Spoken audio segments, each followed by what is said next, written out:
Prime Minister Mark Carney's new cabinet has been sworn in at Rideau Hall, unveiling a new team that's promising to deliver decisive action on his economic agenda. And while many of his core members are staying put in his new cabinet of 28, there have been some major shuffles since he built his first ministry back in March. Carney's smaller ministry also includes numerous new faces from across the country. Tessa Bennett joins us in studio with more. Tessa, what can you tell us? Manisa, Carney says his focus with this ministry is to deliver the change Canadians want. He's highlighting the issue of Canada-U.S. relations, appointing a foreign minister to handle the rocky relationship between our two countries. He's also ensured each province and the territories will all have a representative for their region. We are in a position where we have cabinet members from all the provinces. I'm very proud of that, and a cabinet member from full cabinet member from the territories. So we're governing for all Canadians, all regions, with a strong and clear mandate that came out of the election. Prime Minister Mark Carney has unveiled his smaller, more focused cabinet in Ottawa, utilizing 28 ministers, mixing veterans in with some new faces.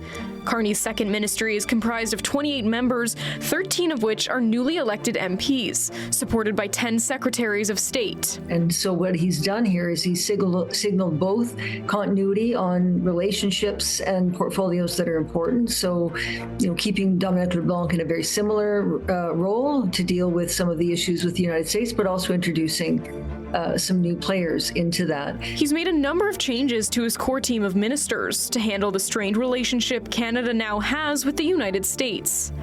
The shuffle comes after the PM's first official visit to the White House, where he learned President Trump was willing to negotiate a new trade deal. I think Mark Carney is going to be very involved on a number of these files, but I think he certainly has said that he wants to entrust some of his ministers to lead within their own areas of their own ministries.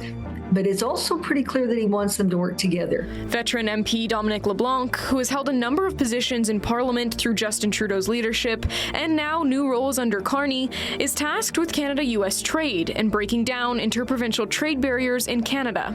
And in a somewhat surprising move, long-standing Foreign Affairs Minister Melanie Joly has been shuffled to managing the country's industry portfolio, with Anita Anand taking her place.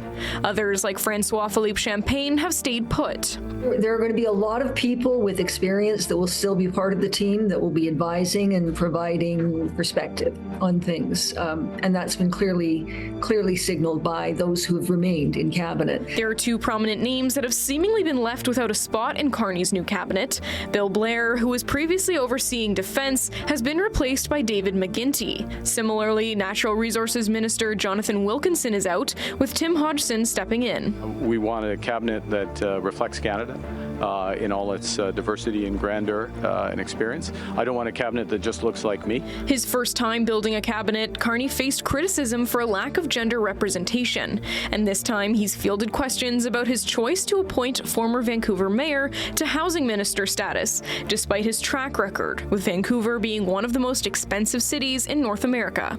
I don't know that the names or even the personnel are going to be what is going to be most important in the long run. What's going to be most important in the long run is how this government works, whether it makes progress in a meaningful way on what Canadians are concerned about. Conservative leader Pierre Poilievre, who currently does not have a voice in the House of Commons after losing his seat in last month's federal election, went down the list of Trudeau-era ministers who have maintained positions in Carney's cabinet, taking aim at their track records. Then there's Francois-Philippe Champagne, Trudeau's minister of everything, who never really managed to do anything. In all, 14 Trudeau ministers are now in Carney's cabinet. It's more of the same when Canada needs real change. Carney and his new cabinet will hold their first meeting tomorrow.